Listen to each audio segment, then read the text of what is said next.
Hi everyone, मैं प्रिया और अपने चैनल पर आप सभी का स्वागत करती हूँ। चलिए देखिए, आज की वीडियो जो हमारी है वो रामायण के ऊपर है। आज हम जानेंगे कि सोने की लंका का इतिहास क्या है। आखिर सोने की लंका किसने बनाई थी। तो देखिए, श्रीलंका सरकार ने रामायण में आए लंका प्रकरण से तो मतलब जितने भी स्थलों से शोध कराकर और उनकी ऐतिहासिकता को जानकर हमने ये देखा है कि श्रीलंका जाकर रावण की लंका को देख सकते हैं। श्रीलंका के एक जंगल में रावण का शव भी रखा हुआ है ना। देखिए, सुकेश के 3 पुत्र थे, माली, सुमाली, माल्यवान। माली सुमाली जो माल्यवान है वो नामक 3 दैत्यों द्वारा बसाई गई थी लंकापुरी। माली को मारकर देवों और यक्षों ने कुबेर को लंकापति बना दिया था। रावण की माता जो कैकसी थी वो सुमाली की पुत्री थी।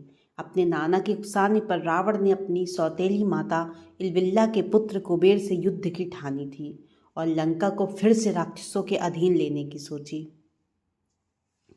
रावण ने शुंभा और बाली द्वीप को जीत कर अपने राज्य का विस्तार करते हुए अंगद्वीप, मलयद्वीप, वराहद्वीप, शंखद्वीप, कुशद्वीप और जो भी सब में विजय प्राप्त की थी। इसके बाद रावण ने लंका को अपना लक्ष्य बनाया। लंका पर कुबेर का राज्य था, परंतु पिता ने लंका के लिए रावण को दिलासा दी तथा कुबेर को कैलाश पर्वत के आसपास के तिब्बत क्षेत्र में रहने के लिए कह दिया। इसी से रावण ने कुबेर का पुष्पक विमान भी छीन लिया था, कहते हैं। फिर देखिए, कहते हैं कि आज के टाइम के अनुसार जो कुबेर था वो रावण का एक सौतेला भाई था। कुबेर काफ़ी धनपति था।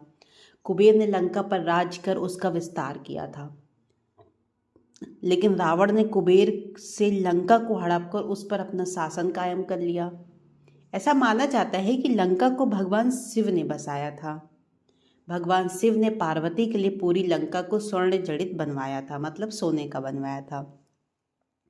वैसे जो लंका की कथा है, ऐसा पता चलता है कि एक बार माता पार्वती को महसूस हुआ कि महादेव तो देवों के भी देव हैं।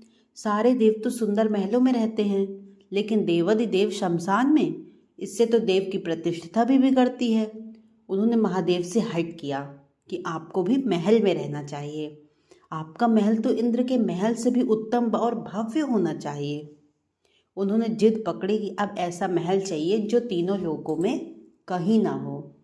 महादेव ने समझाया कि हम तो ठहरे योगी, महल में तो चैन ही नहीं पड़ेगा। महल में रहने के बड़े नियम विधान होते हैं। मस्त मौला अवगुणों के लिए महल उचित ना है। परंतु देवी का वह तर्क अपनी जगह पर कायम था कि देव यदि महल में रहते हैं तो महादेव शमशान में क्यों, बर्फ की चट्टानों पर क्यों।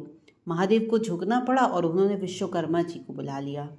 उन्हें ऐसा महल बनाने को कहा जिसकी सुंदरता की जो बराबरी है वो कहीं जो सुंदरता की बराबरी का जो महल है वो त्रिभुवन में कहीं ना हो। वह ना तो धरती पर हो ना ही जल पर। विश्वकर्मा जी की जगह खोज करने लगे। उन्हें एक ऐसी जगह दिखी कि चारों ओर से पानी से ढकी हुई थी। बीच में 3 सुंदर पहाड़ दिख रहे थे। उस पहाड़ पर तरह तरह की फूल वनस्पति थे। यह लंका थी। विश्वकर्मा जी ने माता पार्वती को उसके बारे में बताया और माता जल्द प्रसन्न हो गई। एक विशाल नगर ही निर्माण का आदेश दे दिया।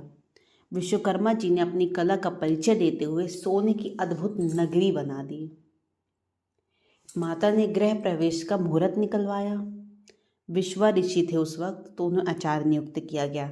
सभी देवताओं ऋषियों को निमंत्रण दिया गया। जिसने भी महल देखा वह उसकी प्रशंसा करते नहीं थका। गृह प्रवेश के बाद महादेव ने आचार्य से दक्षिणा मांगने को कहा। महादेव की माया से जो विश्वासा का मन था उस नगरी पर लालचा बढ़ गई थी। इसलिए उन्होंने महादेव से दक्षिणा के रूप में लंका ही मांग लिया।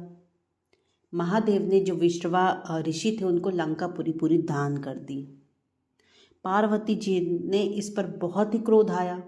उन्होंने क्रोध में आकर श्राप दे दिया कि तूने महादेव की सरलता का लाभ उठाकर मेरे प्रिय महल को हड़प लिया है। मेरे मन में क्रोध की अग्नि धधक रही है। महादेव का ही अंश एक दिन उस महल को जलाकर कोयला कर देगा और उसके साथ ही तुम्हारे कुल का विनाश हो जाएगा। तो फिर देखिए, कथा ऐसा ही कहती है कि जो विश्रवा है वह पूरी पुरी पुत्र कुबेर को मिली, लेकिन रावण ने कुबेर को निकालकर लंका को हड़प लिया।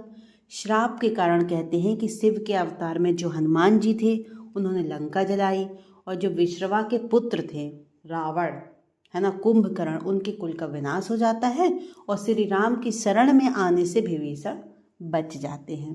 तो देखिए कितना मतलब सुंदर रहस्य था कि सोने की लंका जो थी वो बनवाई किसने थी भैया।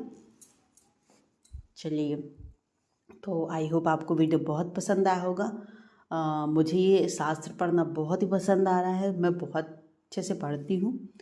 तो अगर आप भी इस सब में इंटरेस्टेड हैं तो आपको ये वीडियो बहुत ही अच्छा लगा होगा। तो चलिए, ज़्यादा से ज़्यादा हमारे इस वीडियोस को शेयर करें और हमारे चैनल को सब्सक्राइब भी करें दोस्तों। Thank you so much. जय श्री कृष्णा, जय श्री राम।